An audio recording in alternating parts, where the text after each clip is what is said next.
첫 번째가 골다공증입니다. 골다공증 잘 모르고 임플란트 시술했다가는 정말 큰 부작용을 겪을 수도 있거든요. 한 52세 남성이 임플란트를 무려 이제 10개를 했어요. 돈은 1,160만 원 정도 들여서 10개 임플란트 시술했는데 근데 한 2달도 안 지났는데 치 하나가 빠졌어요. 그랬더니 또 한 달 지나다가 또 하나가 또 빠지는 거예요.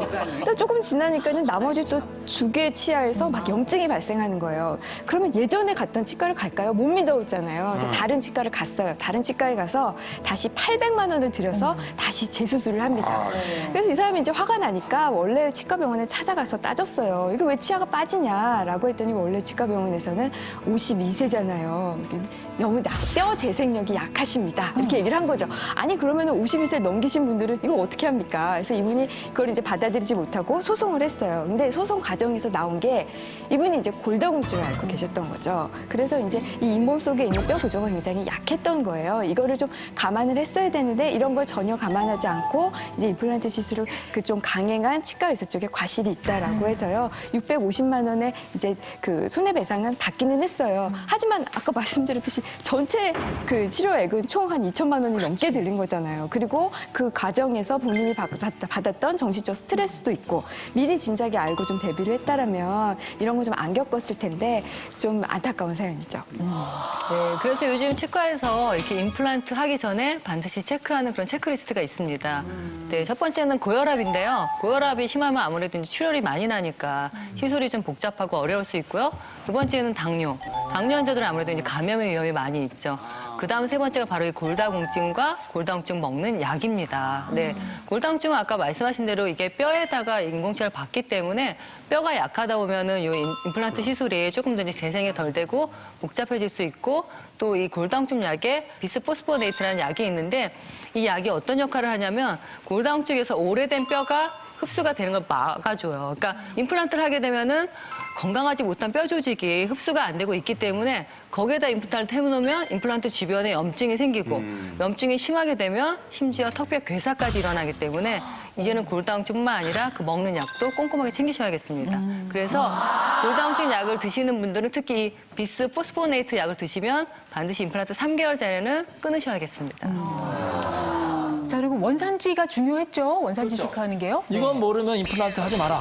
두 번째로 중요한 건 바로 원산지예요. 임플란트라는 건 인공치아잖아요.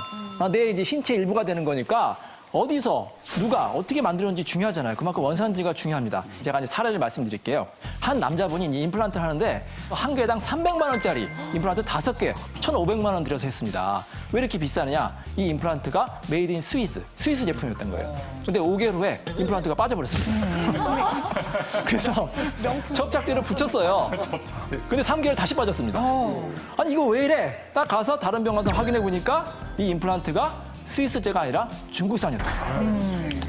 이 환자도 모르게 저가의 임플란트로 바꿔치기 당한 거예요. 그러니까 이거를 그 임플란트 하고 그 병원 가서 물어보긴 그렇잖아요. 그러니까 이분들이 다른 병원 가서 이게 짝퉁인지 확인해 주세요. 이런 경우가 종종 있었어요.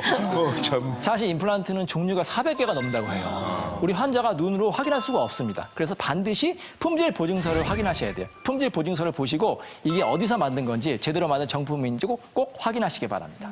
네. 특히 이제 이 수입 임플란트 경우에는 세계 어디 등지에 가도 그 품질 보증서를 보이면은 적절한 AS를 받고 거기에 맞는 처치를 할 수 있기 때문에 반드시 품질 보증서 챙기셔야겠습니다. 이 임플란트 시술 받을 때 세 번째로 고려해야 되는 게 바로 의사 선생님이 중간에 바뀌는지 여부를 꼭 확인해 보셔야 되죠. 그 임플란트 받아보신 분은 알겠지만 이게 시술뿐만 아니라 그 이후에 사후 관리까지 상당한 기간이 걸립니다. 그렇기 때문에 임플란트 그 시술을 받는 중에 또 문제가 생겨서 갔더니 그 병원에 처음에 시술해줬던 선생님이 이게 페이닥터 선생님이라 중간에 그만두셨어요. 뭐 이런 경우 아니면 뭐 아르바이트 하시는 선생님도 있을 수 있고요. 예. 또 어떤 병원은 갔더니 원장님 자체가 바뀌어버렸어요. 이런 경우도 있을 수가 있죠.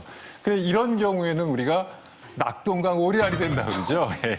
이런 경우가 비일비재하게 벌어질 수가 있으니까 일단은 동네에서 오랫동안 치과를 하신 분들 그러니까 앞으로도 계속 그 병원이 바뀔 것 같지 않다. 뭐 터줏대감처럼 하시는 그런 치과에 가시는 게 일단 좋을 것 같고요. 혹시라도 제가 이 시술을 시작했는데 중간에 선생님이 바뀌면은 이거 환불을 해주실 수 있겠습니까? 이거 하나 좀 써줬으면 좋겠습니다. 이렇게 간단하게 하나를 써서 만약에 받아두신다면은 혹시라도 중간에 그 선생님이 바뀌더라도 나중에 어떤 손해에 대해서 아무래도 좀 보상을 받는데 유리하겠죠.